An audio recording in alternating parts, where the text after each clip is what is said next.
Dear guests, good morning and welcome to today's business conference of the Republic of North Macedonia.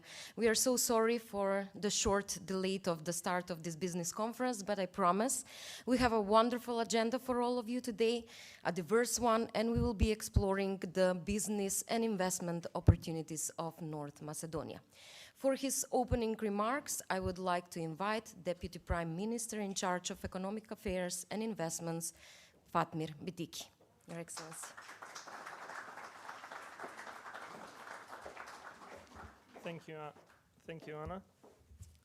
Respected Excellencies, dear guests, respected Minister of Environment and Physical Planning, Mr. Nureddini, Director of Fund of Innovation and Technological Development, Mr. Festim Halili, Ljupčo Janevski, Director of Agency for Promotion and Support of Tourism, respected representatives of the Chambers of Commerce from North Macedonia, ladies and gentlemen.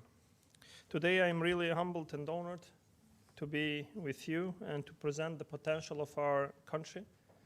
At the beginning, I want to congratulate the organizing team of Expo 2020 for the impeccable organization and for creating this space where we come together, share ideas and inspire actions to solution to real world challenges. We appreciate it beyond work. Here today are with me colleagues from the Embassy of North Macedonia in the United Arab Emirates, Ms. Ambassador Abdul Kader Mehmeti, to whom I'm thankful as well for opening doors and being with the ambassador and spreading the good word of mouth about the potential of investing in North Macedonia, as well as outlining our achievements, projects, and future plans in both public and private sector. North Macedonia, as you will see and hear, is a beautiful country full of potential. My fellow presenters today will tell that. Today I will be talking about the investment opportunities we have and the support of the government offers. Before I dive into it, I want to share with you the most important ones. We see the business sector and investors in our country as partners. We build strong and honest relations and that bring results. For a few years back, we actually did the first move. We erased the differences between domestic and foreign companies. For us, all companies operating in our country receive the same opportunity. To apply for and to receive state aid is a process which is completely open and transparent. Each company, each stakeholder is aware in advance of the support they can expect when making an investment. This creates predictability and stability for doing business in our country, and most importantly, it creates a good business climate for investors, which pushes our boundaries and puts North Macedonia on the map of the countries with the most attractive environment for investors. With the concept of establishing technological industrial development zones, we have attracted over 35 multinational manufacturing companies with global footprint. Just as a data, they consist around 70% of our exports. The main advantage of the free economic zones is a combination of fiscal and cash benefits. Similar package of support we offer for companies outside of the zones, and that makes us very competitive in the regional market. Based on our law for control of state aid, and law for financial support of investment, we support companies in manufacturing, IT, and other areas with different measures that jointly could reach a maximum up to 50% of the total investment cost for a minimum of 5 years up to 10 years of investments. Moreover, we are focused on reshaping our economy through bringing higher paid jobs. Just as a data, the average salary in our country is €500 net. And production of higher value-added products, this is our aim. By supporting 50% of total investment costs for research and development, centers of the company on the top of 50% in their general investment in the production line, our government creates quite a competitive environment for the investors. The packages of support include 10-year tax exemption on corporate and personal income tax. On the cash grant size, we provide 20% refund of the capital investment as well as grant for each job created. For the process of awarding state aid to be even more transparent, fast and efficient and easy to use, this year we started the introduction of the first digital AI assistant for state aid. This trilingual assistant will be based on artificial intelligence, will make available all the information, public calls, and procedures for receiving state aid. In the next phase, the AI assistant will cover the aftercare process as well, meaning it will provide different sets of information for the companies which are already part of the state aid scheme. As we are looking in the post-COVID recovery period, and while talking about recovery and lessons learned, we must talk about nearshoring. The countries in Southeast Europe, especially Western Balkans 6, should work toward bringing the supply chain near the borders of the European Union. Since far away supply markets has proven not to be sustainable, we should look forward and towards regional competitiveness rather than regional competition to create a market that will compensate and enhance the added value enclosed by supply chains. My country, North Macedonia, is quite competitive for an investor for several reasons. First, the geographic location is close to key markets. Skopje is near sea harbors in Greece as well as Albania and on the main corridor to the heart of Europe. Goods can be shipped in a short time to European markets, which saves time and CO2 emissions and allows fast reaction and demands. As the country prepares entering the European Union, many standards are already aligned to European Union. Of course, our support for the investments here included domestic and foreign direct investors is quite competitive and aligned fully with EU rules. In the past year, we have established one-stop shop for all investors, and that is the cabinet that I am chairing. We have shortened decision-making and paperwork from more than a year to not more than 2 months.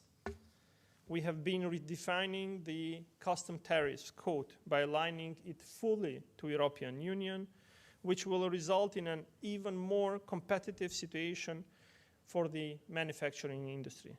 Our end goal is to create an environment that is safe and predictable for the investors, but even more, we are working towards strengthening our domestic economy regardless of our accession process. Therefore, we do believe that our economy will be prepared for the accession. We aim for stability and progress, and for that we need good relations with our partners. We need productive communication, we need to merge, and we need to join our forces to become stronger. That's a major message Expo sends to all of us: connecting minds, creating the future. Thank you.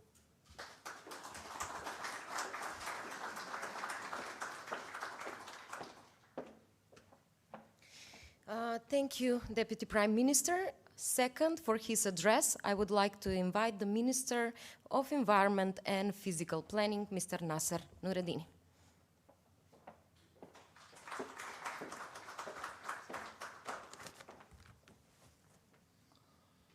Thank you very much. Good morning, Your Excellencies. Good morning, dear participants, dear colleague, friend, Deputy Prime Minister, Mr. Fatma Butici, dear directors from our institutions of the Republic of North Macedonia.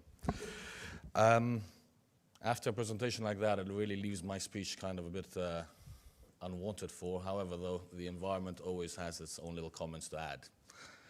If you allow me, as a Ministry of Environment, we've got our own strategies which we coordinate very well together with the economic side, with the sectors from the economies there, especially with the Deputy Prime Minister for Economic Affairs. And the idea is, excuse me, the idea was that even in the time of pandemic, we had to reevaluate our strategy and our long-term goals in our country. Hence why when we actually decided as a country to propose a new NDC to the Paris Agreement, we actually reevaluated our whole energy strategy for the future. We've decided in our country to align ourselves to the European Green Agenda. What does that mean for us as a country, and what does that mean for the private sector? As a country, we're looking to invest over the next decade over 2 billion euros in the energy sector, as a country, as well as, of course, with the private sector. That opens up opportunities for investments in renewable energy in our country. One of the key ones is, of course, the hydropower plant we're building, which is going to produce over 350 megawatt. Furthermore, though, we're looking at diversifying the production of our energy with solar and wind. These are opening up opportunities for countries like the UAE to come and look at the North Macedonian energy strategy. The reason why I say that is because the UAE has also decided to go carbon neutral by 2060. Our idea and our program agenda is to decommission the majority of our coal-fired power plants by 2030. And after that, to use only gas as a fossil fuel in the near future, as a traditional solution. However, the reason why we've also we've come along today with the Director for Innovation and Technological Development and the Director for Tourism is because this is what we see for our future. We want to be innovative, and we, as a country, have increased the territory of protected areas in the Republic of North Macedonia from 8.9% to 13.9% over the last 2 years alone. This is opening up economic opportunities for tourism, sustainable development, and green jobs for the near future. We're looking forward for you to collaborate with our chambers of commerce so we can actually have a sustainable future for our future generations and create the necessary jobs for our children and our grandchildren. I look forward to the debates between the chambers of commerce, and thank you for your attention.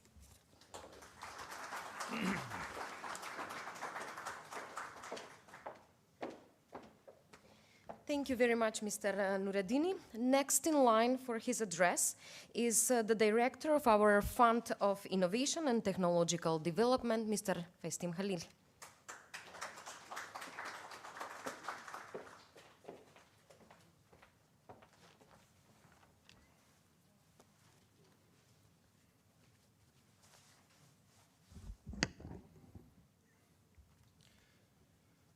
Dear Deputy Prime Minister Butici, dear Minister Nureddini, dear Ambassador, dear Director, representatives of the chambers, dear guests, considering that this Expo has been the place to display the largest innovations, world's greatest innovations for over 170 years, it is truly a great honor for me to address to you and to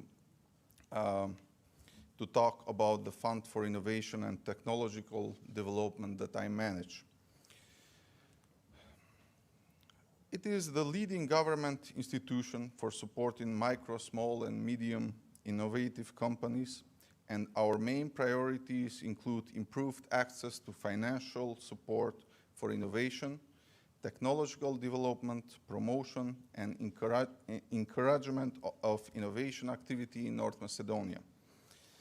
Currently, the fund, through its financial instruments, has supported over 700 projects with a total investment of over 87 million euros. And of course, this investment is also co-financed by the companies that are granted with this fund. Within the activities of the fund, we follow the companies on annual basis, and we are thrilled that the analyses show that the support offered by the fund results in higher revenues, profits. It also generates new jobs and makes these companies more attractive to the investors.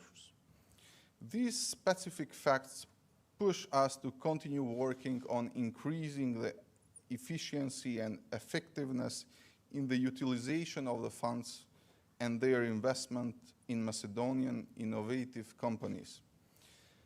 The next challenges of the fund that are working on include the opening of the first hybrid investment fund.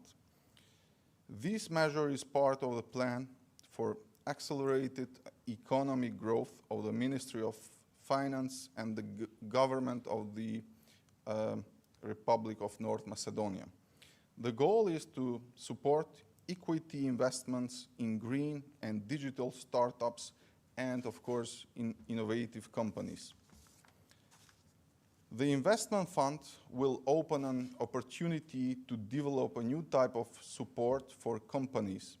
The fund will be managed by international fund manager pursuant to EU regulations, and it will have the opportunity to make investment into fast-growing companies.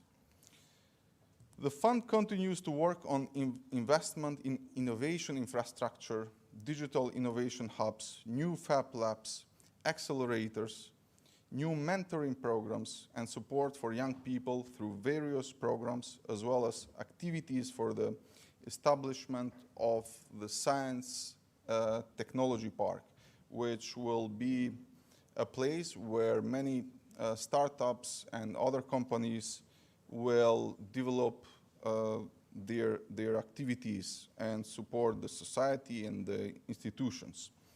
We keep pace with the global trends in digitalization, and together with the government, domestic experts, and globally recognized professionals in the field of artificial intelligence, augmented intelligence, service-oriented computing, machine learning, and we are working on the first national strategy for the artificial intelligence. The fund supported 7 companies in this field, and all of these companies are doing very well in the domestic and the international market. This year, our institution will continue to be the institution that provides not only financial but also mentoring support to micro, small, and medium enterprises through its programs for support and commercialization of innovation, as well as support for technological development of companies and development support, a better business environment in order to increase competitiveness of the economy. In addition to the regular support instruments, we continue to make thematic challenges in the field of artificial intelligence, innovation in agriculture, social entrepreneurship, and many, many other fields. Investors from other countries also have the opportunity, by identifying economic interests, to develop their business stories in our country, and of course to acquire citizenship of the Republic of North Macedonia. For all interested parties, we have launched also a website containing all the necessary information about this program.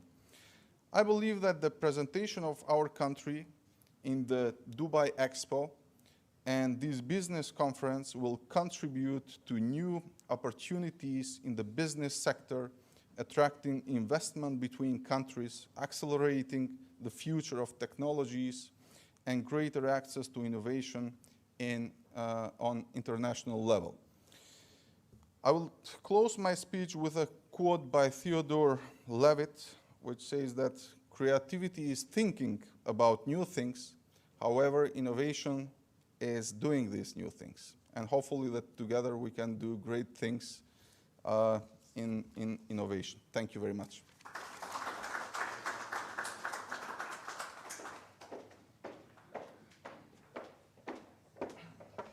Thank you, Director. And before we move to the panel discussion with the representatives from our chambers, I would like to ask to join us on the stage the Director of Support and Promotion of Tourism of North Macedonia, Mr. Ljubčanovski.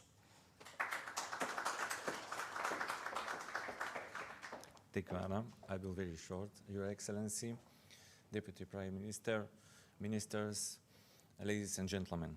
It is a great honor for me to represent tourism potential of North Macedonia for you today. The Republic of North Macedonia, even the small in the area, it is a lot of nature beauties.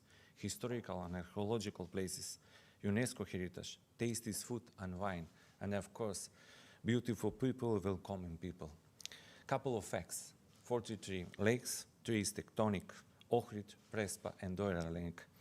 4 national park, Mavrovo, Galičica, Šar Mountain, and Pelister. 16 mountains, high on 2,000 meters, couple of waterfalls, medical observatory Kokino, 1,800 BC, recording from NASA. The capital of North Macedonia is the city of Skopje. It's the largest city in the country, and at the same time the representative of the administration, political, economic, cultural, and education scientific center. This is largest on the north part of the country, divided into 2 parts of the river Vardar.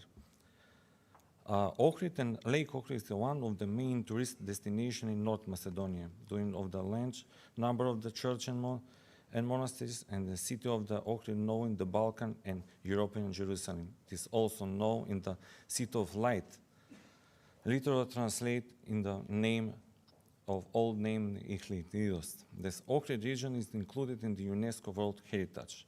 North Macedonia has a great connection with the world, with 2 airports, Skopje and Ohrid. It has a direct connection with more of the 65 destinations in 50 countries.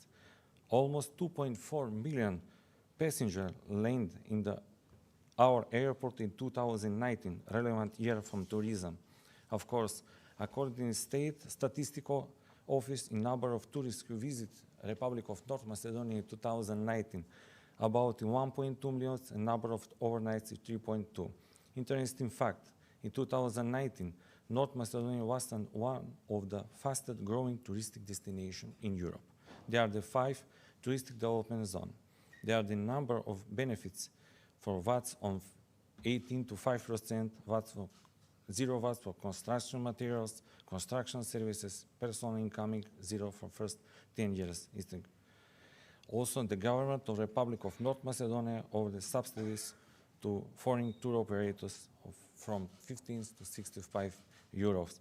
Of course, is a lot more, but for me, for many people in Europe and this part of the world, Republic of North Macedonia is the last undiscovered destination in Europe. There is a lot more. It is Europe for discover. Thank you. Thank you, Director. I would like to invite representatives from the chambers to join me.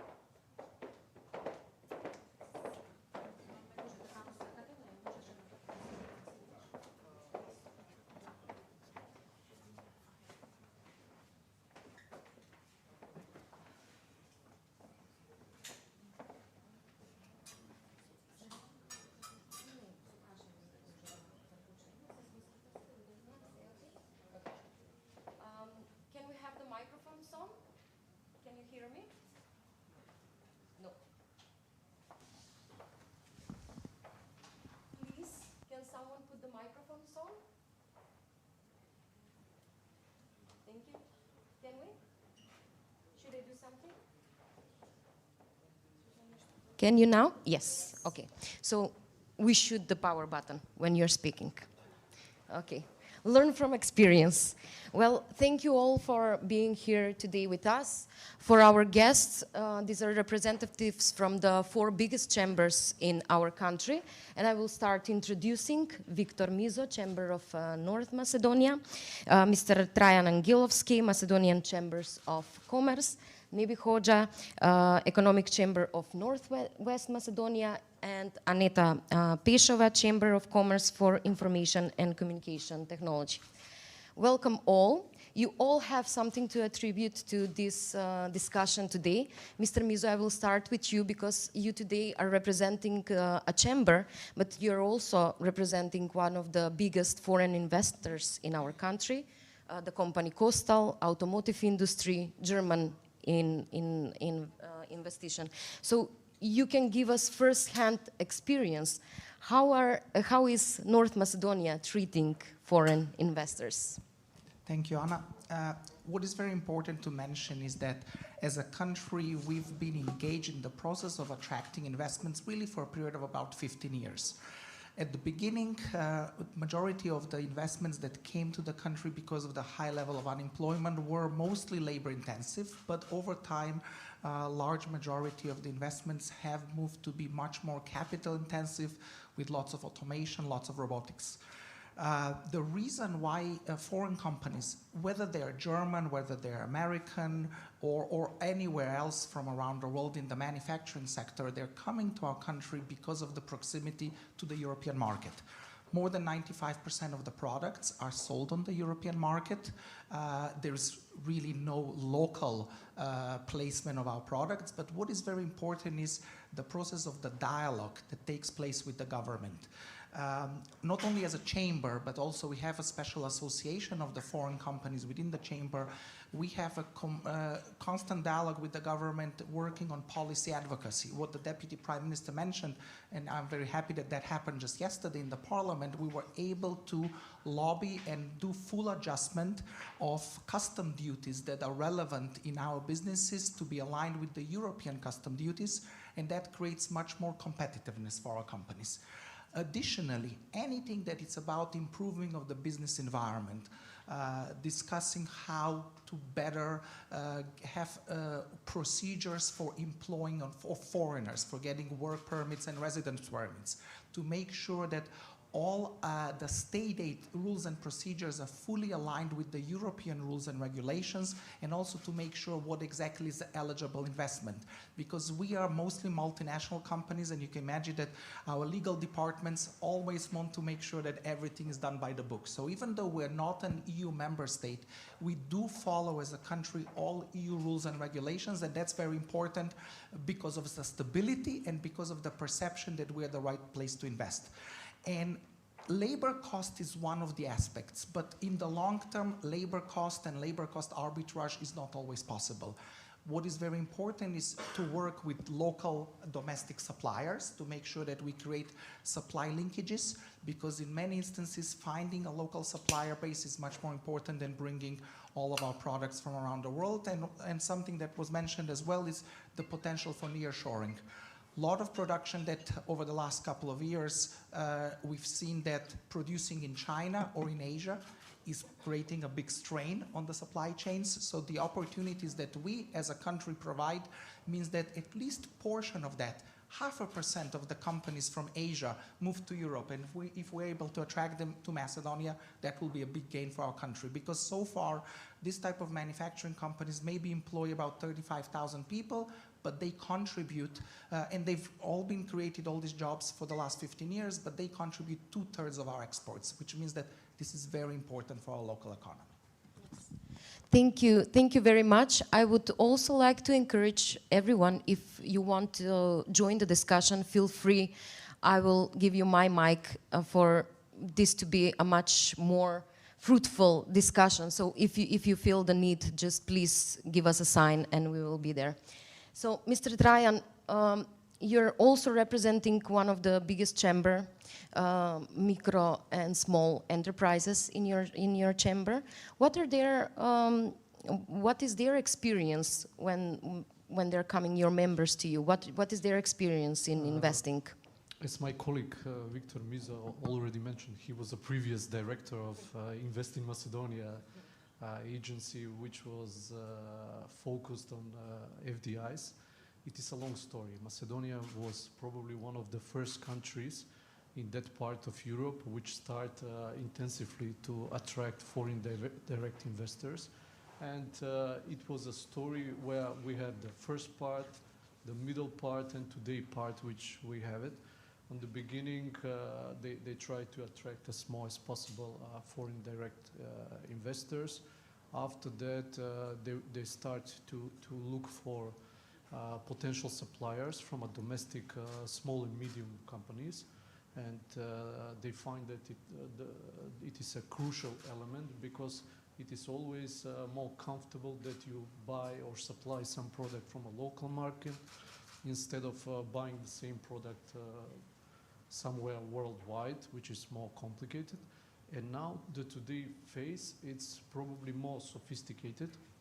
Several years ago, we have a new law for supporting the FDIs and also the local companies, domestic companies, for their investments.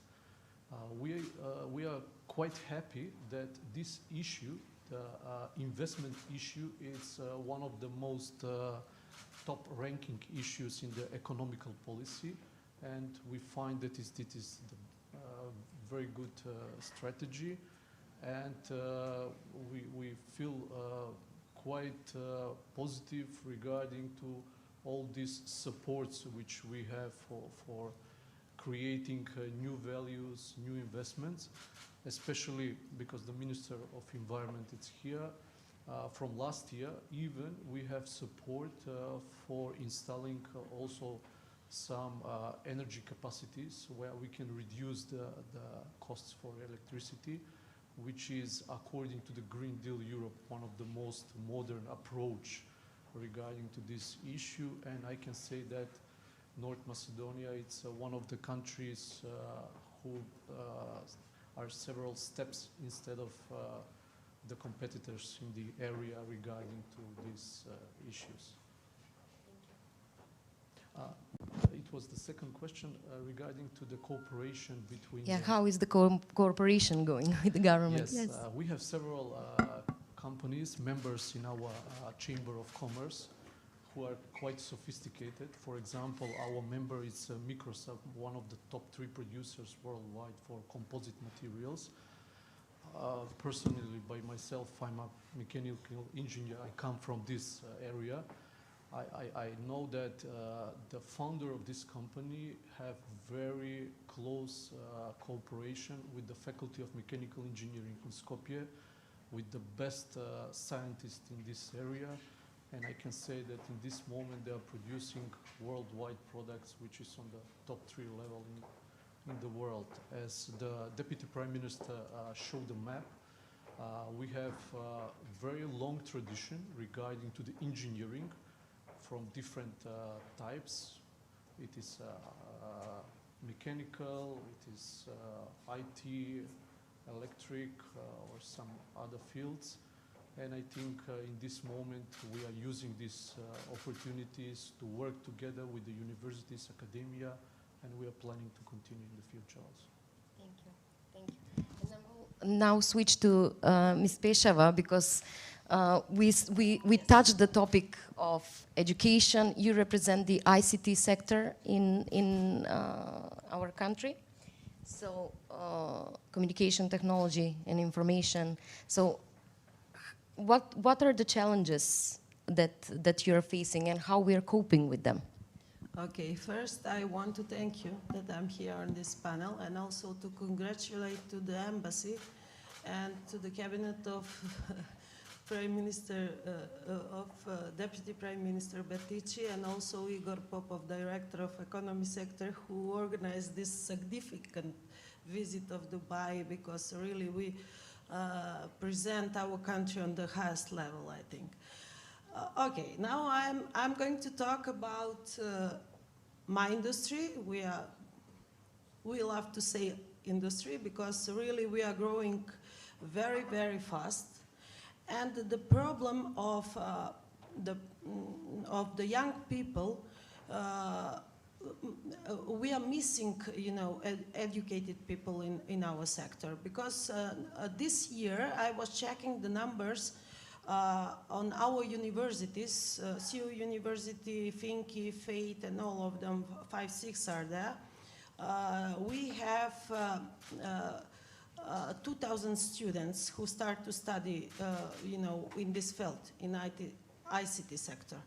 But we are missing more than 500 yearly in our companies. I want first to tell you that in Macedonia there are only 2,400 companies who are ICT companies, in which employs 17,000 young engineers, but doesn't matter if they are engineers, but to have knowledge in ICT. This gap, what we have, we are covering with informal education. We have very good members of our chamber where they are doing this informal education, because even after second year of their university, they find a job. And the thing is that IT engineers, especially the senior developers and even younger engineers, are the most paid people in the country. We are on the top. Ministers knows that even on official reports, what we have from central register and also from National Bank, that we have average in ICT sector is 1,700 euros per month, which is very good income for young people. Most of them, they are young. There is one process where even some of young people who work a few years abroad in Germany, in Australia, they are coming back. Because it's much easier, to live with your family. You have house, you don't pay rent, and even in Germany is 4,500. When you compare with 1,700, then I think that is much more money you can live in our country. This 2,400 companies are rising every year 10%. We have new companies, even in the COVID crisis. I think the COVID crisis helped a little bit. I'm sorry to say that, but helped, for IT companies to rise. And these 2,400 companies are doing $1 billion $200 gross turnover yearly, which is a lot of money. But also I want to mention that 88% of our companies are working for abroad. They are exporting their products, because to export IT solution, it's very easy. You don't need borders to pass, lorries and we are, yes, trucks. And then we are missing, for our engineers to work for our country. This is what I always say on every conference, that we have to use them for digitalization our country. And I think that this process is will be going on. That is what I'm also want to say, that I'm asking the government with this private partnership, what we have, these 4 chambers, to drop the taxes for IT engineers, because they are young people, and I think that this is in process, if I'm right. That to be zero taxes for young people, because it's different when you are you already have your house, your home, and your family, and it's different when you have to start from the beginning. Okay. You think that I have to say Yes, something? thank you. Yes, I think maybe somebody would like to join this discussion, just to check how the audience is feeling. Okay. You would like to join the discussion? I will come get the phone for you.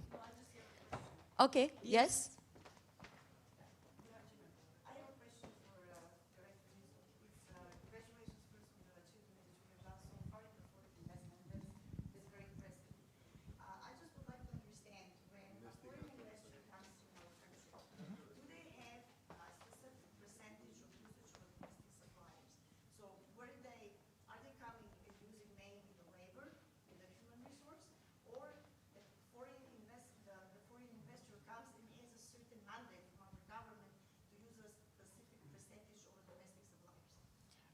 That type of mandate cannot be enforced by a government. It would be illegal according to World Trade Organization rules and regulations.